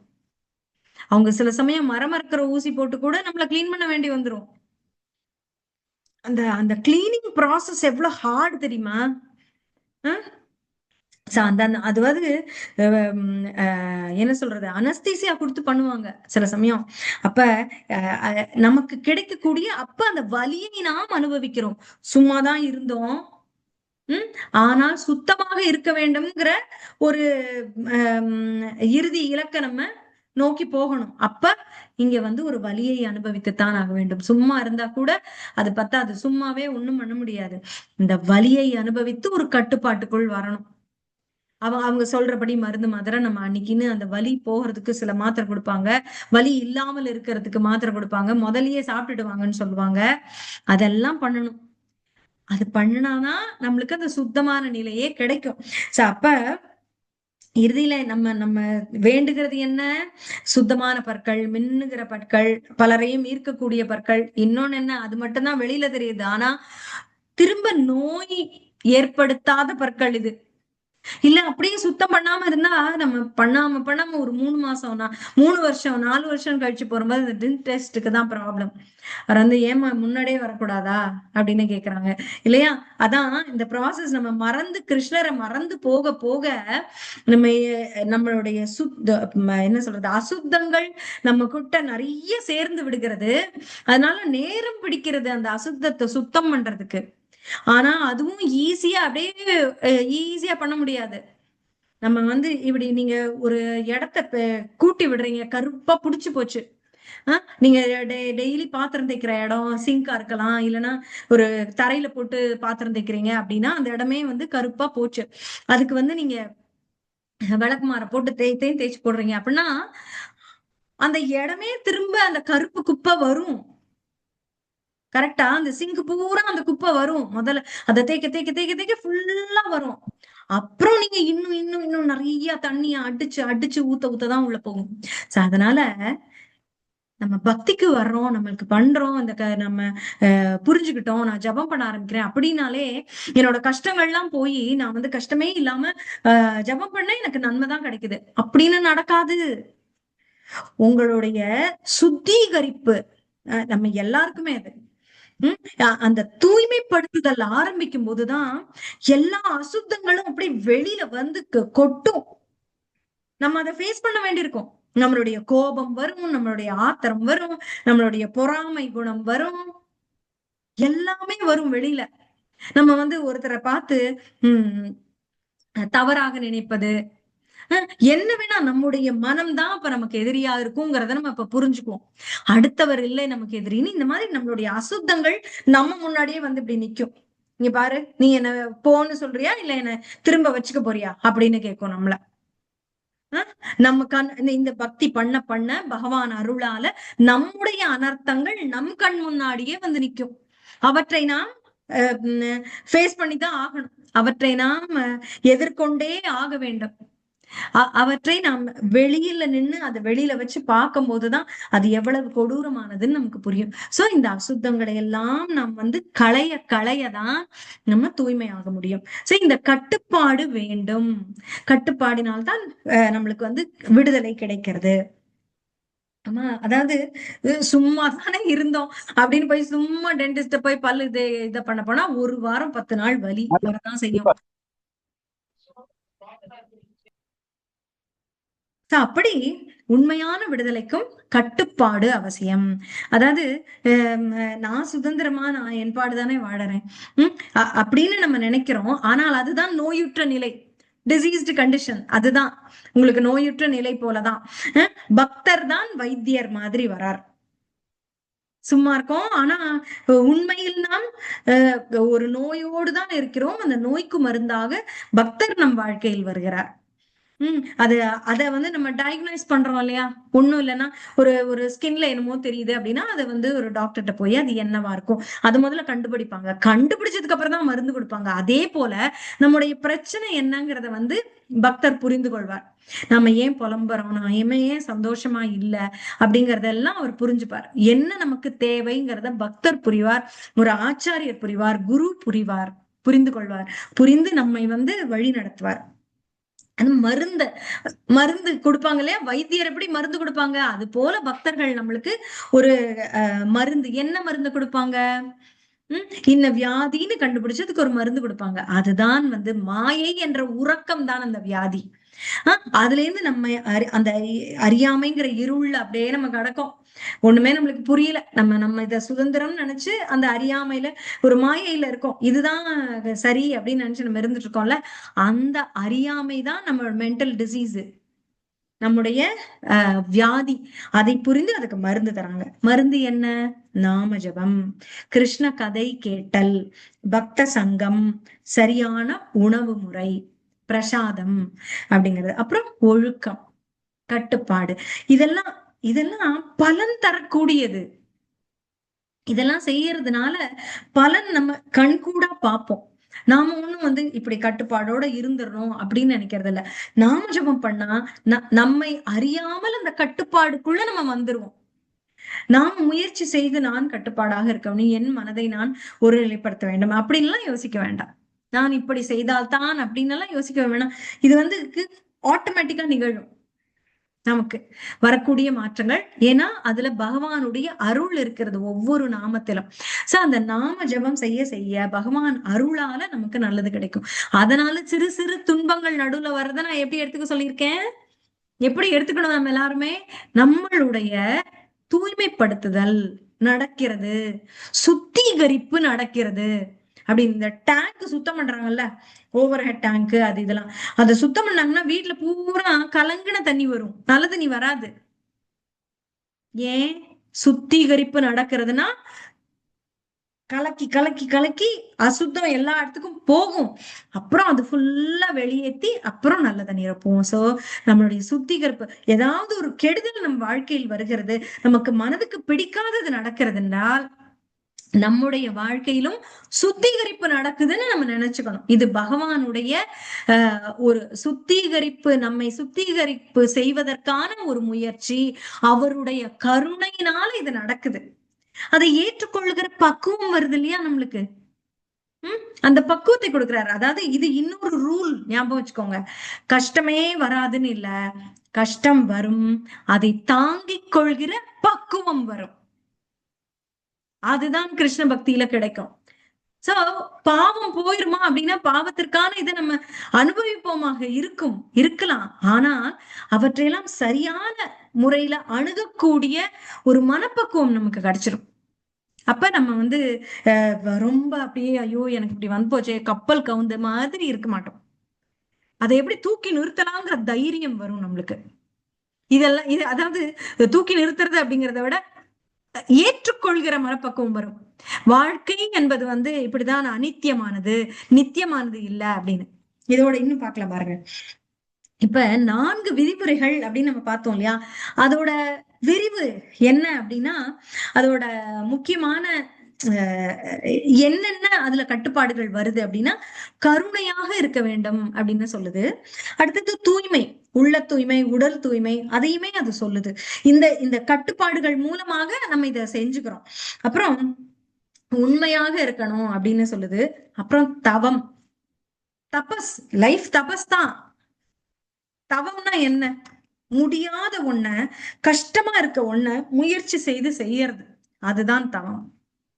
ஆஸ்டரிட்டி அப்படின்னு சொல்லுவாங்க. சில கட்டுப்பாடுகளை வைத்துக்கொண்டு ஒரு வைராகியத்தோட செய்யணும்னு நினைக்கிறோம் பாத்தீங்களா, அதுதான் தவம். தவமா தவம் இருந்து பிள்ளை பெத்ததுன்னு சொல்றாங்க பாத்தீங்களா. ஏன் ஏன் தவம்னு சொல்றாங்கன்னா, முடியாதது முடிய வச்சு காட்டினாங்கல்ல, முடியாம இருந்துச்சு, ஆனா அது தவம் இருந்து பெத்தாங்க அப்படின்னு சொல்றோம். பல கடவுளையும் வேண்டி, அதுதான் தவம்ங்கிறது. நமக்கு நமக்கு எதிரியாக பல விஷயங்கள் நமக்குள்ளேயே இருக்கிறத தவமாக இருந்து நம்ம எதிர்கொண்டு போறது அப்படிங்கிறது தவம். இதுதான் இந்த 4 கொள்கைகள் தான் இந்த 4 விதிமுறைகள்லயும் இருக்கு. அப்ப முன்பு வந்து சுதந்திரமாக இருக்க விடுங்கள் அப்படின்னு நினைச்சது. எப்படி சுதந்திரமா இருந்தோம்? புலன்களின் ஆதிக்கத்துல இருந்தோம். நம்ம சுதந்திரமாக இருந்தது இந்த 4 விதிமுறைகளையும் கடைபிடிப்பதற்கு முன்னால் நாம எப்படி இருந்தோம்னா சுதந்திரமாக இருந்தோம். சுதந்திரமான புலன்களினுடைய ஆதிக்கத்துல இருந்தோம். சுதந்திரம் எங்க? அங்க புலன் வந்து நம்மளை கட்டுப்படுத்தி செயின் போட்டு வச்சிருந்துச்சு. இப்படி போனா இப்படி போவோம், அப்படி போனா இப்படி, அது நம்மளை ஆட்டுவிச்சுச்சு. புலன்கள் நம்மை ஆட்டுவித்தது புலன்கள். அப்ப நம்ம அந்த புலன்கள் வந்து நம்ம யார் சொல்றதை அப்ப கேட்டோம்? மனம் சொன்னதை கேட்டோம். மனம் யார் சொன்னது மனம் போன போக்குல போனதுன்னு தானே சொல்றாங்க. சோ மனம் யார் சொல்றது கேட்டது? புலன்கள் சொன்னதை கேட்டது. சோ மனம் எப்பவுமே என்ன தெரியுமா, மனதை பத்தி ஒண்ணு புரிஞ்சுக்கோங்க. ஒரு ஃபேக்ட் நல்லா ஞாபகம் வச்சுக்கோங்க. மனம்ங்கிறது வந்து இந்த புலன்களின் விசுவாசி. புலன்கள் சொன்னா கேட்கும். புலன்களை வந்து இப்ப எப்படி ஒரு ஒரு ஒரு செல்லம் கொடுக்குற அம்மா அப்படின்னா எப்படி இருப்பாங்க? என்ன பிள்ளை கேட்டாலும் பண்ணி கொடுக்கணும். அவனுக்கு வந்து இந்த காய் பிடிக்காதுன்னா அதை செய்யவே மாட்டாங்க. அதை செஞ்சு கொடுத்து சாப்பிட வச்சிருக்கணும் அப்படிங்கிறது இல்ல. அது அவனுக்கு பிடிக்காது, அந்த காய் அன்னைக்கு பண்ணியிருந்தா வேற ஒரு காய் பண்ணி அந்த பையனுக்கு கொடுக்கறது, இதெல்லாம் செல்லம் தானே. இந்த மாதிரி பேம்பர் பண்றது அப்படின்னு சொல்லுவாங்க. சரி, இப்படியாக மனம் வந்து புலன்களுக்கு மனம் கோணாமல், புலன்களின் மனம் கோணாமல் நடந்துக்கணும் அப்படிங்கறதா மனதனுடைய தன்மையே. புலன்களை வந்து விடவே விடாது, அது அப்படியே விட்டு கொடுக்காம வச்சுக்கோ. அதுங்க அவன் ஆசைப்பட்டுச்சுன்னா செஞ்சு கொடுத்துடணும். அதான் மனசனுடைய வேலை. இதுதான் வந்து என்ன எக்ஸாம்பிள்னா, திருதராஷ்டிரன் எப்படி துரியோதனன் சொன்னது பூரா கேட்டான். அவருக்கு தெரிஞ்சிருக்கலாம் தப்பு ரைட்னு, ஆனா அவன் மேல இருந்த ஒரு அதீத பாசம். அதனால அவன் எது சொன்னாலும் அவன் அவன் அவன் மனம் கோணிட்டா இவர் மனம் வந்து உடைஞ்சு போயிடுவார். அதனால அவன் எது சொன்னாலும் ஒத்துக்கிறது. இப்படியாக இருந்தார். அவர் சொல்வதற்கெல்லாம் தலையாட்டினார். இப்படிதான் மனம் வந்து புலன்கள் கேட்பதற்கு பூரா தலையாட்டும். ஆனா அவருக்கு புத்தி இல்லாமல் இல்ல, இருந்தது. ஆனா புத்தியை அவர் கேட்கல, புலன் சொன்னதைதான் கேட்டார். ஆனா அந்த அந்த மகாபாரதத்துல புத்தியாக இருந்தவர் விதுரன் வந்து சொன்னார். இவன் துரத்தி அடிச்சான், துரியோதனன் துரத்தி துரத்தி அடிச்சான் விதுரரை. நீ நீ இருக்க கூடாது, நீ அப்படி நீ இப்படின்னு அவரை வந்து ரொம்ப புத்தி மேல வரும்போது வரும்போது அதை அடிச்சான். இல்ல, நீ சொல்றதெல்லாம் தப்பு, நீ போயிடு போயிடுன்னா. ஆனா அவர் வந்து எவ்வளவோ சொல்லி பார்த்தார் மனசுக்கு. யாருக்கு? திருதராஷ்டிரருக்கு. நீ நல்லதுதான் செய்யணும், தர்மத்துக்கு மாறாத, அவன் நினைப்பது தவறு, அது தவறுன்னு நிறைய சொல்லி பார்த்தார். ஆனாலும் கேட்கவே இல்லை அவர். ஏன்னா அவருடைய ஒரு பலவீனம் என்னமாக இருந்தது? புலன்கள். அந்த துரியோதனன் அது போல புலன்களுக்கு அடிமையானது மனம் அப்படிங்கறத நம்ம புரிஞ்சுக்கணும். சோ அப்ப எப்போதுமே நாம் இன்னொன்னு முக்கியமானது என்ன புரிஞ்சுக்கணும், இந்த மனத்தை எப்படி கட்டுப்படுத்துறதுன்னு பார்க்கலாம். இப்ப என்ன எண்ணத்தை நம்ம மனசுக்குள்ள கொண்டு வரணும் அப்படின்னா, நாம் எப்போதுமே எஜமானர்கள் அல்லர். நம்ம வந்து தொண்டர்கள் தான். அதை புரிஞ்சுக்கணும். நாம அதை எதையோ டாமினேட் பண்ற மாதிரி நினைக்க கூடாது. நாம தொண்டர்கள், நாம் அடிமைகள், நாம் சேவகர்கள். நம்ம வேலை செய்யறவங்க தான். வேலை செய்வதுதான் நம்ம வேலையை தவிர வேலை வாங்கறது இல்ல அப்படின்னு தெரிஞ்சுக்கோங்க.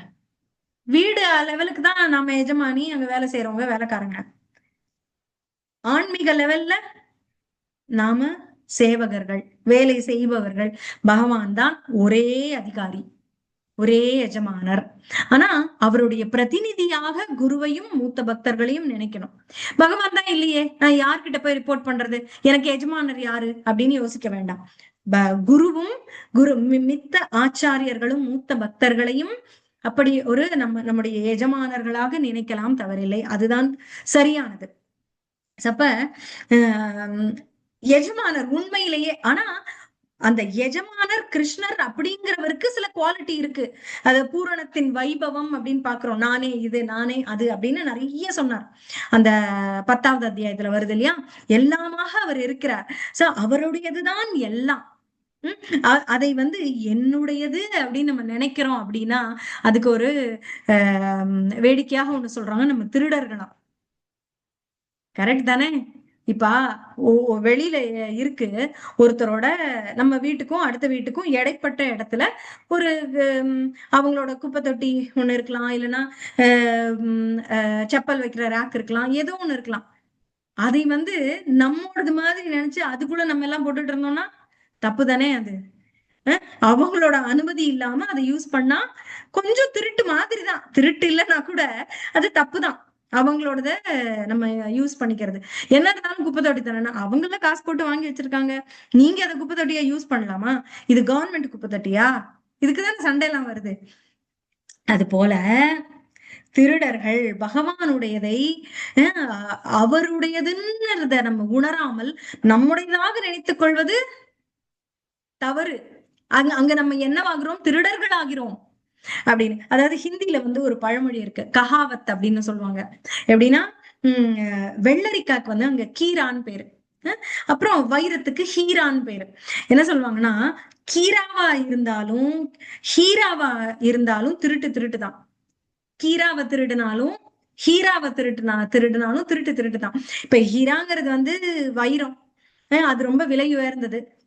இந்த கீரா அப்படிங்கிற வெள்ளரிக்காய் வந்து ரொம்ப ஒண்ணும் இல்ல, ஒரு 10 ரூபாய்க்கே எவ்வளவோ கிடைக்கும். இப்படி எதை திருடினாலும் திருட்டு திருட்டு தான் அப்படிங்கிறாங்க. சொல்லுவோம் இல்லையா, சில இடங்கள்ல வந்து நம்ம வேலை செய்பவர்கள் ஏதோ திருடி விட்டார்கள்னா, இந்த பொருள் பெரிதல்ல, அந்த அந்த திருட்டுங்கிற அந்த தன்மைதான் தவறு. அதைத்தான் நாம வந்து என்ன சொல்றது, ஃபைட் பண்ணணும். அதுதான் கேட்கணும், தட்டி கேட்க வேண்டும். நீ கொடுத்ததை திருப்பி கொடு, நீ கொடுக்காட்டி நீ என்ன 1000 ரூபாய் திருடி இருக்கியா இல்ல 100 ரூபாய் திருடி இருக்கியா பெரிய விஷயம் இல்ல, திருடி இருக்கல அதுதான் தப்பு. திருடியது அப்படிங்கிற அந்த கொள்கை, அந்த விஷயம், அந்த கருத்து தப்பு. அந்த மனநிலை, அந்த மனம் தப்பு, மனப்பான்மை தப்பு அப்படின்றது. சோ அப்ப என்ன சொல்றாங்க அழகானா, தண்ணீர் குடிக்கும் போதும் இந்த தண்ணி என்னோடது அப்படின்னு நினைச்சு குடிக்கிறதே தவறா, திருட்டா. அப்ப என்ன நினைக்கணும், அதுதான் உணர்வு, கிருஷ்ண உணர்வுன்னு நீங்க பாக்குறீங்க இல்லையா? அகில உலக கிருஷ்ண பக்தி இயக்கம், கிருஷ்ணா கான்சியஸ்னஸ், கிருஷ்ண உணர்வுன்னா நிறைய தடவை கேட்கிறோம். என்ன அப்படின்னா, நான் இருக்கிறது நான்கிற உணர்வு, கிருஷ்ணர் கிருஷ்ணர்னு நினைக்கிறது கிருஷ்ண உணர்வு. அவ்வளவுதான், சிம்பிள். கிருஷ்ண உணர்வுனா என்ன? உணர்விலேயே கிருஷ்ணரை வைத்துக் கொள்வது, எதை பார்க்கும் பொழுது கிருஷ்ணராக உணர்வது, அதுதான். சோ அதான் கிருஷ்ண உணர்வு. சோ அந்த தண்ணீரிலும் கிருஷ்ணர் இருக்கிறார்னு நினைச்சு குடிக்கிறது, இது கிருஷ்ணருடையது, பகவான் தந்தது அப்படின்னு நினைக்கிறது தான் பெரியது, அதுதான் சரியானது, அதுதான் திருட்டு இல்ல.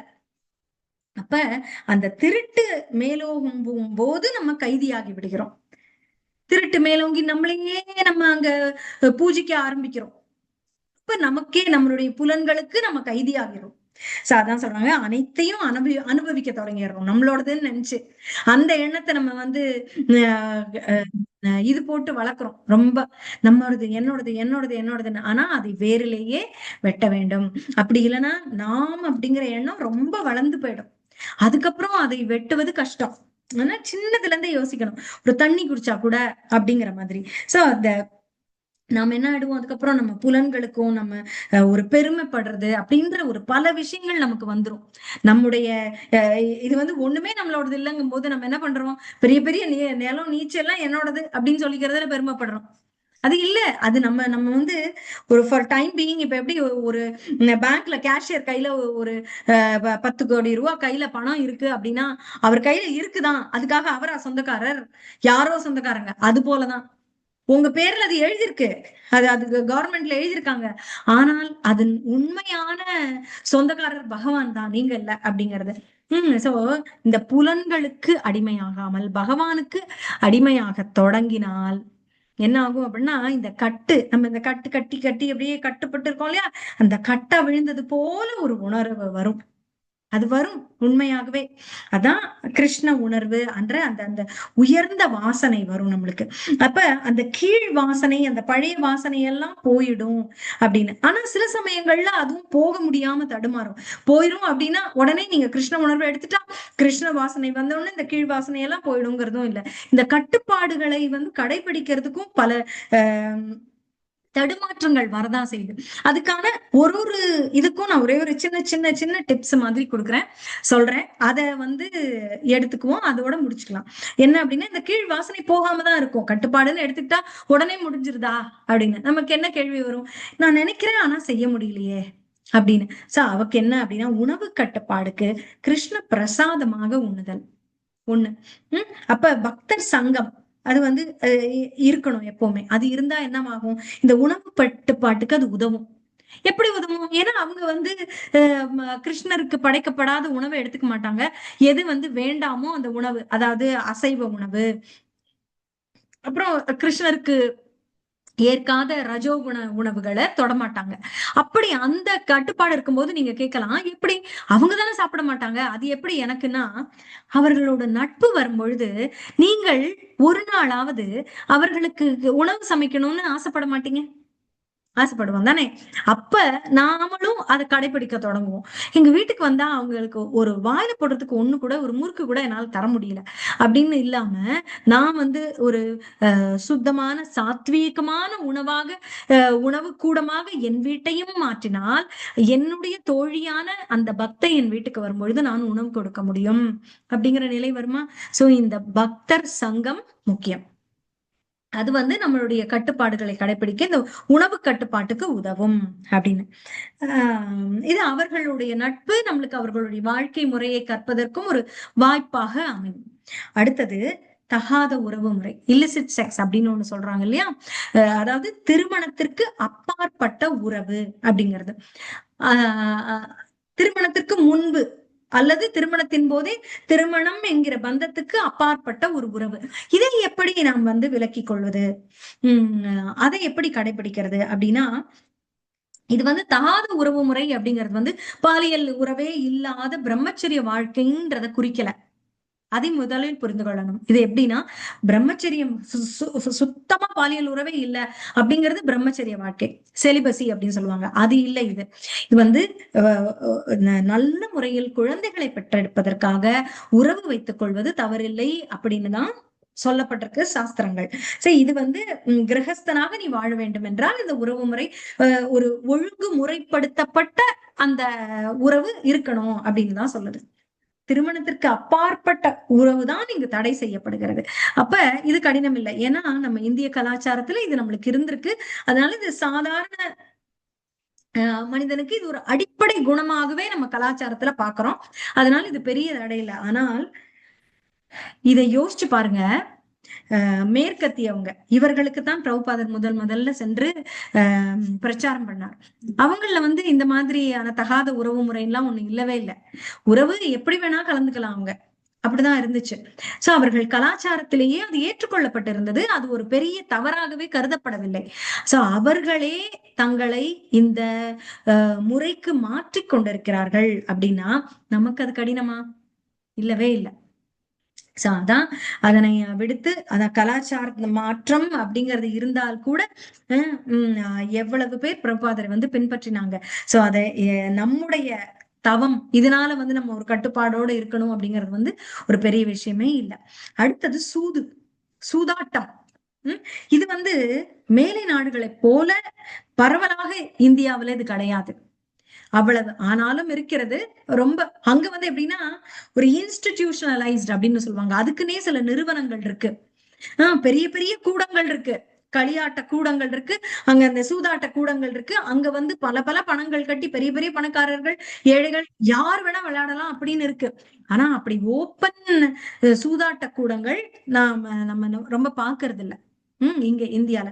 அது ஒரு விஷயம் இருந்தா கூட, அதாவது அந்த சூதாட்டம் அப்படிங்கிறத மனதிலிருந்து விலக்கணும் அப்படின்னா அதற்கும் ஒரு இது என்ன மனதுல வைத்துக் கொள்ளலாம் அப்படின்னா, நம்ம எதற்காக அந்த சூதாட்டத்திற்கு போறோம் அப்படின்ற ஒரு அடிப்படையை பார்ப்போம். என்னன்னா என் அதிர்ஷ்டம் எப்படி இருக்குன்னு போய் பார்க்க நினைக்கிறோம். எது அதிர்ஷ்டம் எப்படி இருக்குன்னு பார்க்க மட்டுமா போறோம்? இல்ல. நம்ம வந்து ஒரு குறுகிய காலத்துல ஒரு குறுக்கு வழியில ஒண்ணுமே செய்யாம கொஞ்சம் கூட காசு கிடைக்கும்னு சொல்றாங்களே, அதை போய் பண்ணாதான் என்ன அப்படின்ற ஒரு ஒரு சந்தோஷம் கிடைக்குது அதுல. அதுக்காக போறோம். சோம்பேறியா இருக்க, சோம்பேறித்தனம். இப்படி எனக்கு வந்து 1 2 ஆகும்னு சொல்றாங்களே, 50 100 ஆகும்னு சொல்றாங்க, 1000 2000 ஆகும்னு சொல்றாங்க. இதை வந்து நான் உழைத்து சம்பாதிக்காமல் இதுல சும்மா வச்சுட்டு இப்படி எதையோ திருப்பி எதையோ ஒண்ணு விளையாண்டா வந்துருமாமே, அது போய் நான் ஏன் பண்ணக்கூடாது அப்படிங்கிற எண்ணம் வருது. அதாவது சோம்பேறித்தனமாக வேலை பார்க்காமல் எனக்கு வந்து பணம் வேண்டும், குறுக்கு வழியில் பணம் வேண்டும் அப்படின்னு நினைக்கும் போது இது வருது. அண்ட் பேராசையும். அதாவது உன்னுடைய முயற்சிக்கு பலன் எதிர்பார்க்கறது ஒண்ணு. ஆனா பிரபுபாதர் உண்மையில என்ன சொல்றார், முன்னாடி எல்லாம் நம்ம பார்த்திருக்கோம், நீ உன்னுடைய கடமையை செய், உன்னை பராமரிப்பதற்கு எவ்வளவு பணம் வேண்டுமோ அது எவ்வளவு வருகிறதோ அதை அப்படியே ஏற்றுக்கொள், அதுக்கு மேல மேல வேணும்னு பிசினஸ் பண்ண போகாத அப்படின்னு தான் சொல்றார். ஆனா இங்க நான் ஒண்ணுமே செய்ய மாட்டேன், ஆனா எனக்கு நிறைய பணம் வேணும்னு பேராசை வந்து விடுகிறது. அதனால் இந்த தவறான வழியில் அதிர்ஷ்டம்னு நினைச்சு நம்ம போறோம். என்னுடைய அதிர்ஷ்டத்தை தான் நான் ட்ரை பண்றேன்னு சொல்றோம். அதிர்ஷ்டம் இருந்தா எனக்கு கிடைக்கட்டும் அப்படின்னு. பட் ஆனா இது அதிர்ஷ்டத்தை நோக்கியது அல்ல. இன்னொரு நோக்கம் என்ன? நான் ஒன்னும் செய்யாம இருக்கணும், சோம்பேறியாக இருக்க வேண்டும், ஏன்னா எனக்கு வந்து எதையும் செய்வதற்கு நோக்கமே இல்லை அப்படிங்கிற ஒரு தமோ குண நிலை. அதுல இருந்து அந்த மாயை, இல்லாத ஒண்ணுக்கு ஆசைப்படுறது. இல்லாத ஒண்ணு அங்க என்ன இருக்க போதா அவங்களுக்கு? நீங்க போட்டா கிடைக்கும் அப்படிங்கிறது என்ன குட்டி போடுமா? உண்மையில கிடையவே கிடையாது. ஆனா அதை நம்ம எதிர்பார்த்து போறோம். அப்படிங்கிறது இல்லாத ஒன்றை நம்பி, நிச்சயமற்ற ஒன்றை நம்பி பணத்தை இழந்து நிற்பதுதான் சூதாட்டம். சோ அப்ப ஏற்கனவே இது நிலையற்ற வாழ்க்கை, இதுல நிலையில்லாத ஒரு களியாட்டம், அதுல போய் அந்த சூதாட்டத்துல போடுறது எவ்வளவு தவறான விஷயம். இதையும் வந்து இப்படி யோசித்தால் நாம வந்து அந்த சூதாட்டத்திலிருந்து நம்மை காத்துக்கொள்ளலாம் அப்படிங்கிறது. இது நிலையில்லாத உலகம். இதுக்கு நம்ம ஸ்திரமா நிக்கணும்னு பாப்போமா? இதுக்கு மேலேயும் இன்னும் ஆட்டம் பண்றதுல போய் நின்னோம்னா என்ன ஆகும் சொல்லுங்க? அதாவது ஆடுற ஒரு ட்ரெயின் அதுலதான் இருக்கும். அதுல இந்த இந்த எக்ஸசைஸ் பால் எல்லாம் வச்சிருப்பாங்க தெரியுமா, அதுவே சுத்திக்கிட்டே இருக்கும், ஆடிக்கிட்டே இருக்கும். அதுல ஏறி உட்கார்ந்துக்க முடியுமா? சீட்டு சீட்ல உட்கார்ந்தாலே ஆடுவோம்.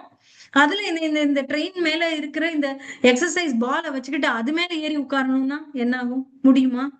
எப்படி ஆடுவோம்? ம் அது போல நிச்சயமற்ற வாழ்க்கையில் இன்னும் நிச்சயமில்லாத ஒரு காரியத்தை செய்ய வேண்டும் என்று நினைப்பது தவறு அப்படின்னு யோசிச்சா இந்த சூதாட்டத்தை தவிர்க்கலாம். அடுத்தது போதை. போதைங்கிறது என்ன? போலியான தற்காலிகமான ஒரு சுகம். சுகம்ங்கிறத பத்தி நம்ம போன வாரம் பிரபு எவ்வளவு அழகா சொன்னார். சந்தோஷம்னா என்ன? உடல் சம்பந்தப்பட்டது, அதுவும் முடிவுக்கு வரக்கூடியது. சாந்தி அப்படிங்கிறதும் மனம் சம்பந்தப்பட்டது, அதுவும் ஒரு முடிவுக்கு வரக்கூடியதுன்னு சொன்னார். அடுத்தது ஆனந்தம் அப்படிங்கிறதுதான் ஆன்மீகமயமானது, நிலை எல்லையற்றது அப்படின்னு சொன்னார்.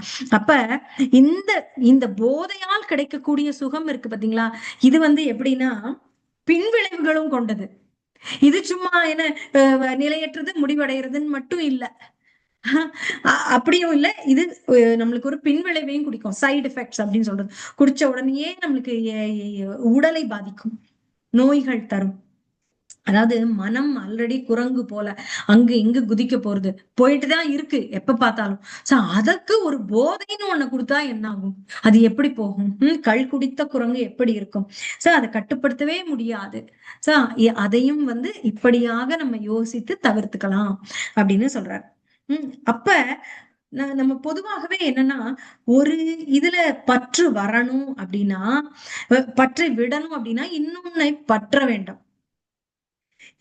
ஒரு பற்று விடப்படணும், ஒரு பற்ற வேண்டும். அப்ப என்ன பண்ணணும்? ஒரு போதையிலிருந்து விடுபட வேண்டும் என்றால் இன்னொரு போதையை பற்ற வேண்டும். போதைன்றது, சூதாட்டம்ன்றது எல்லாமே என்னன்னா பற்றுதான், நாம புடிச்சு வச்சிருக்கோம். அவற்றையெல்லாம் விட வேண்டும் என்றால் பகவானை பற்ற தொடங்கினால் இந்த பற்றெல்லாம் விட்டு போயிடும். அதுதான் சட்டமே.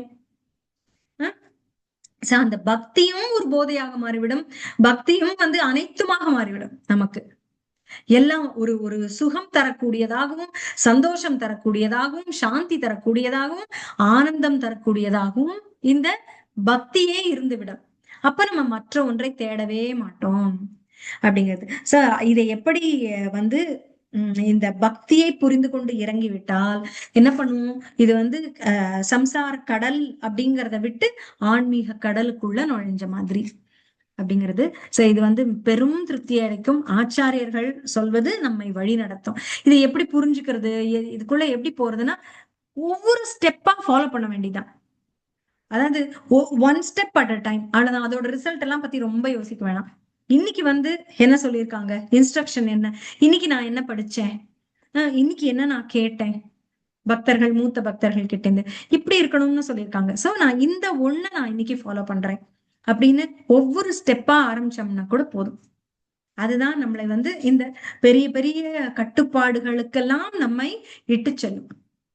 பெரிய கட்டுப்பாடுன்னு நம்ம பார்க்கவே வேண்டாம். புலன்கள் எல்லாத்தையும் கட்டி 5 குதிரையை நான் பிடிச்சி இழுக்கணுமா? ஐயோ எப்படி முடியும்? வேண்டாம். ஒரு குதிரை அட் அ டைம் பண்ணுங்க. ஒரே ஒரு இன்ஸ்ட்ரக்ஷன் இன்னைக்கு நான் ஃபாலோ பண்றேன் அப்படின்னு பண்ணி ஒண்ணுன்னா பண்ணுங்க. பண்ணா கண்டிப்பா நம்ம புலன்களை எல்லாம் அடக்கக்கூடிய ஒரு தன்மை நமக்கு கிடைக்கும். அதுதான் இந்த 4 கட்டுப்பாட்டு விதிமுறைகளும் புலனடக்கத்தின் ஒரு விரிவுதான். சரிங்களா?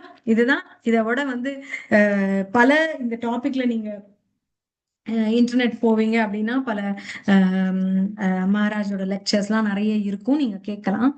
கேட்டு உங்களை இன்னும் என்ன கேட்டு தெரிஞ்சுக்கலாம் நீங்க. சரிங்களா? இதோட முடிச்சுக்கிறேன். மிக்க நன்றி. நீங்க இன்னைக்கு என்ன எவ்வளவு பேர் வந்திருக்கீங்க? ரொம்ப சந்தோஷம். 15 பேர் வந்திருக்கீங்க. ரொம்ப ரொம்ப சந்தோஷம். உங்களுக்கு ஏதாவது கேள்விகள், உங்களோட கருத்துக்கள் ஏதாவது இருந்தா சொல்லலாம். ஹரே கிருஷ்ணா.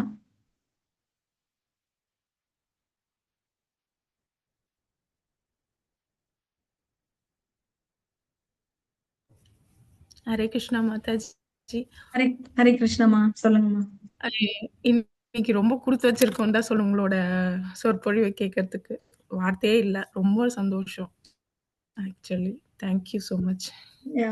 உங்களுக்கு வர்றதுனால நானும் என்னுடைய பாக்கியமா நான் கருதுறேன்மா. ஆக்சுவலா நான் என்னுடைய நேரத்தை நான் வந்து ஒரு நல்ல முறையில ஒரு பக்த சங்கத்தோட நீங்க வந்ததுனாலதான் நான் பேசுறதுக்கான எனக்கு வாய்ப்பு. ரொம்ப நன்றிமா. இல்லையே, கடவுள் நமக்கு ஒரு வாய்ப்பு கொடுக்கறதுக்கு தேங்க்ஸ் சொல்லணும் முதல்ல. கண்டிப்பா கண்டிப்பா மாதாஜி, கண்டிப்பா. ஹரே கிருஷ்ணா. Hare Thank Krishna you. மாதாஜி. ஹரே கிருஷ்ணா ரொம்ப மாதா. தேங்க்ஸ் மாதாஜி. ரொம்ப சாரி சந்தோஷமா. மாதாஜி. மாதாஜி, நீங்க சொன்ன நிறைய விஷயங்கள் வந்து நிஜமாவே லைஃப்ல நடந்த மாதிரியே ரொம்ப ஃபீல் ஆச்சு. அது அந்த சுத்தப்படுத்தும் போது நிறைய அசுத்தம் வெளியே வரும்னு சொன்னீங்க இல்லையா? அது எல்லாமே எக்ஸ்பீரியன்ஸ் பண்ணியிருக்கோம். ஆக்சுவலி நான் பர்சனலா பண்ணியிருக்கேன்.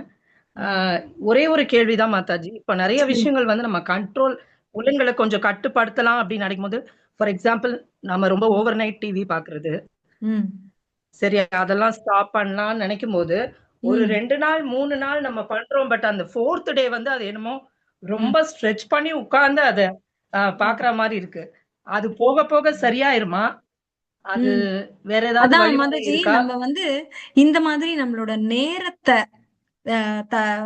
தேவையில்லாம செலவழிச்சிடுறோம் அப்படிங்கிறதுக்கு என்னோட அனுபவத்துல என்னன்னா, எவ்வளவுக்கு எவ்வளவு நல்ல விஷயங்கள்லயும் சேவையிலையும் நம்ம ஈடுபட்டு நம்மள ஆக்குபைடா என்கேஜ்டா வச்சுக்கிறோமோ அந்த அளவுக்கு நம்மளுக்கு நேரம் இருக்காது மத்தது பண்றதுக்கு. அதாவது ஓகே மாதாஜி. இந்த நிதாய சேவினி மாதாஜின்னு நீங்க ஒருத்தவங்களோட லெக்சர் கேட்டிருந்திருக்கலாம். அவங்க வந்து தெலுங்குலயும் தமிழ் பேச மாட்டாங்க, தெலுங்கு ஹிந்தில எல்லாம். அவங்களோட ஒரு ஒரு சின்ன ஷார்ட்ஸ் தான் நான் பார்த்தேன். அதுல போட்டிருக்காங்க. அதுல சொல்றாங்க, அவங்க விசாகப்பட்டினம் வந்த புதுசுல அவங்களுக்கு வந்து ரொம்ப சேவா இருக்குமா. கை குழந்தையாகவும் இருப்பாங்களாம். சோ கோயில் நிர்வாகம், அவங்களும் அவங்க ஹஸ்பண்டும் தான் அந்த கோயிலை நடத்தி வந்திருக்காங்க. அதனால நிறைய பிரச்சார வேலைகள் இருக்குமா. அப்புறம் விக்கிரக சேவை பல இதுலயும் அவங்க இன்வால்வ்டா இருப்பாங்களாம். நேரமே இருக்காதான்.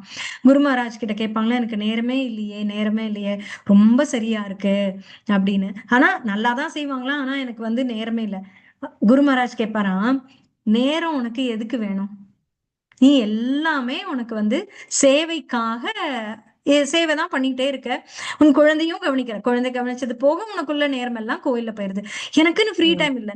உனக்குன்னு இருக்க ஃப்ரீ டைம்ல நீ என்ன பண்ண போற? தேவையில்லாத ஏதாவது காரியம் தான் செய்வியா இருக்கும் அப்படின்னு சொல்லுவாராம். அது ரொம்ப உண்மை மாதாஜி. நானும் என்னோட இதுல கவனிச்சிருக்கேன். இப்படி சேவைக்காக நம்ம செலவழிக்கிற நேரம் போக ஃப்ரீ டைம் இருந்தா என்ன பண்ண போறோம்? வெட்டியா நீங்க சொல்ற மாதிரி ஏதோ ஒரு மொபைல் நோண்டிட்டு இருக்க போறோம். அதுதான் நமக்கு ரிலாக்ஸேஷன் அப்படின்னு நம்ம நினைச்சுக்கிறோம். ஆனா அது இல்ல. அது வந்து என்ன பண்ணிடும், நான் இன்னொரு மகாராஜ் சொல்றதும் கேட்டிருக்கேன். அதாவது நம்ம மைண்ட டிஸ்ட்ராக்ட் பண்ற விஷயங்கள்ல இந்த வீடியோன்னு இருக்கு பாத்தீங்களா, அந்த வீடியோ எவ்வளவுக்கு எவ்வளவு பாக்குறோமோ அவ்வளவுக்கு அவ்வளவு பாதிப்பு இருக்குமா.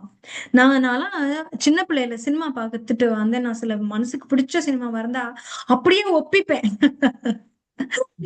அவ்வளவும் அப்படியே நான் வந்து அந்த கதையை சொன்னேன்னா என் ஃப்ரெண்ட்ஸ் போய் பார்த்துட்டு வந்து சொல்லுவாங்க, எனக்கு 2வது தடவை அந்த சினிமா பார்த்த மாதிரி இருந்துச்சு உன்கிட்ட கதை கேட்டுட்டுன்னு சொல்லுவாங்க. அப்படி கதை சொல்லுவேன் அந்த கதைய. சோ அந்த மாதிரி பாதிப்பு நம்ம மனசுல இருந்தா தானே சொல்ல முடியும். அப்படி நம்மளுக்கு வந்து அது நம்ம மைண்ட் அப்படியே ஆக்குபை பண்ணிரும். நாளை நாளை மறுநாள்லாம் இருக்கும். அதனால இப்பயுமே என்னுடைய குடும்பத்தாருக்கு கொஞ்சம் கஷ்டம் தான். நான் சினிமா மாட்டேன் மாட்டேன் சொல்லுவேன். ஏன்னா எனக்கு இன்னைக்கு பாக்குறது வந்து இன்னைக்கு ஓகே, அவங்களுக்காக சில சமயம் போக வேண்டி இருக்கும், போவேன், இல்லைன்னு சொல்லல. ஆனால் ரொம்ப அவாய்ட் பண்ணுவேன். அப்படி இருந்தா என்ன பாதிப்புனா, அடுத்த நாள் சாண்டிங் போது சினிமா தான் ஓடும் மைண்ட்ல. இதுதான் பாதிப்பு. நம்ம வந்து ஆல்ரெடி புலன்கள் எங்கெங்கயோ ஓடுது. இப்ப அதுக்கு சௌக்கியமா ஒரு தியேட்டர் கிடைச்சிருச்சு போய் உட்கார்ந்துக்கிறதுக்கு. அந்த மாதிரி இருக்கும். சோ அப்படியாக அந்த அந்த வீடியோ அப்படிங்கிறது லைவா நடக்கிற விஷயம். இப்ப நம்ம ஏதோ ஒரு ஃபங்க்ஷன்ஸுக்கு போறோம்னே வச்சுக்கோங்களேன், ஒரு கல்யாணத்துக்கு போயிருக்கோம், ஏதோ ஃபங்க்ஷன் போறோம். அப்ப கூட அடுத்த நாள் வந்து அந்த நினைவுகளா தான் மைண்ட்ல ஓடும். நமக்கு வந்து நம்ம வர்றவங்க போறவங்க என்ன சொன்னாங்க, நம்ம சொந்தக்காரங்க என்ன பேசினாங்க, அந்த குழந்தை எவ்வளவு பெருசா வளர்ந்துருச்சு, அது என்ன பேசுச்சு, இந்த மாதிரி நம்ம பல விஷயங்கள். இல்ல நம்ம வீட்டுக்கு ஒரு கெஸ்ட் வந்துட்டு போனாங்க, என்ன விஷயமும் முதல் நாள் நடந்தது அதுதான் நமக்கு அடுத்த நாள் மைண்ட்ல ஃபுல்லா இருக்கும். சோ இன்றைய சாண்டிங் வந்து நம்ம முதல் நாள் நம்மளோட ப்ரிப்பரேஷன் இருக்கு. இன்னைக்கு நாள் எப்படி போச்சுங்கிறது தான் நம்ம மறுநாளுடைய நம்மளுடைய ஜபத்தை நிர்ணயிக்குது. அதனால இன்னைக்கு கட்டுப்பாடுடனும் நம்ம இன்னைக்கு வந்து கிருஷ்ண உணர்வோட இருந்தால் நாளைய நாள் நம்முடைய ஜெபம் நல்லா போக வாய்ப்பு இருக்கு. அதனால இந்த வீடியோ பத்தின இதை ஞாபகம் வச்சுக்கோங்க. இப்படி நான் நிறைய கேள்விப்பட்டு நான் நினைச்சுக்குவேன், வீடியோ அப்படிங்கிறது என்ன அப்படிங்கறது. அந்த நேரத்தையும் வச்சுக்காதீங்க. இந்த ரெண்டை யோசிச்சுக்கோங்க. நேரத்தை ஃப்ரீயாவே வச்சுக்காதீங்க. ஃப்ரீயா இருந்தாலே போய் எதையாவது பண்ண தோணுது. ஃப்ரீயா வச்சுக்காதீங்க, பிஸியா வச்சுக்கோங்க. Okay okay, thank you Mataji. ஓகேமா, ஓகே. ஹரே கிருஷ்ணா. ஹரே கிருஷ்ணா மாதாஜி. பகவான் பாத்தீங்களா? பகவான் எங்க பார்த்தேன்? மாதாஜி நீங்க காட்டுனீங்களா எனக்கு? இப்ப பாத்தீங்க மாதாஜி, நீங்க பாக்கல மாதாஜி. காட்டுனீங்களா? கோயில்ல இருந்தீங்களா நீங்க? ஹரே கிருஷ்ணா. நான் பார்க்கலையே, நீங்க சொல்லிருக்கலாம்ல ஒரு தடவை. நான் பார்த்திருப்பேனே. யாரு வீடியோ காட்டுனீங்கன்னு நான் பார்க்கவே இல்லையே. ம். அதான். ஆனா நீங்க பாதிக்கு மேலதான் வர முடியும்னு சொல்லுவீங்க. இன்னைக்கு முதல்லயே சேர்ந்துட்டீங்க. அப்பவே நினைச்சேன், என்ன எப்படி மாதாஜி வந்தாங்க அப்படின்னு. இருங்க, நான் உங்களை இது பண்றேன். ஓ, அருமையா இருக்கு மாதாஜி. எல்லாருக்குமே தெரியுதா மாதாஜியோட பகவான் போட்டு காட்டுறாங்க பாருங்க. ஜெகநாத், பலதேவ், சுபத்ரா. ஹரே கிருஷ்ணா. அற்புதம் மாதாஜி, ரொம்ப நல்லா இருக்கு. தர்சனத்துக்கு மிக்க நன்றி மாதாஜி. சூப்பர். நன்றி மாதாஜி, ரொம்ப சந்தோஷம். ஹரே கிருஷ்ணா மாதாஜி. ஹரே கிருஷ்ணாமா. ஓகே மாதாஜி, வேற எதுவும் கேள்விகள் இல்லைன்னா முடிச்சுக்கலாமா மாதாஜி? ஹரி போல். ஹரே கிருஷ்ணா. இது போல எப்பவும் இன்னும் உங்க ஃப்ரெண்ட்ஸுக்கும் யாருக்காவது லிங்க் கொடுக்கணும், குரூப்ல சேர்க்கணும் அப்படின்னாலாம் சொல்லுங்க. யாராருக்கு வந்து பகவத்கீதை விஷயங்கள் கேட்க ஆர்வம் இருக்கிறதோ கண்டிப்பா சொல்லுங்க. சொல்லி இதுதான் உங்க லெவல்ல வந்து நீங்க செய்யற ப்ரீச்சிங். இன்னும் 2 பேர் 3 பேரை சேர்த்துக்கிறீங்க அப்படிங்கறதெல்லாம் வந்து ரொம்ப நல்ல விஷயம். அதெல்லாம் கண்டிப்பா பண்ணுங்க. சரிங்களா? வாஞ்சா கல்பதரு வெஷ்ச கிருபா சிந்துப்ய ஏவ ச பதிதானாம் பாவனேபியோ வைஷ்ணவேபியோ நமோ நமஹ.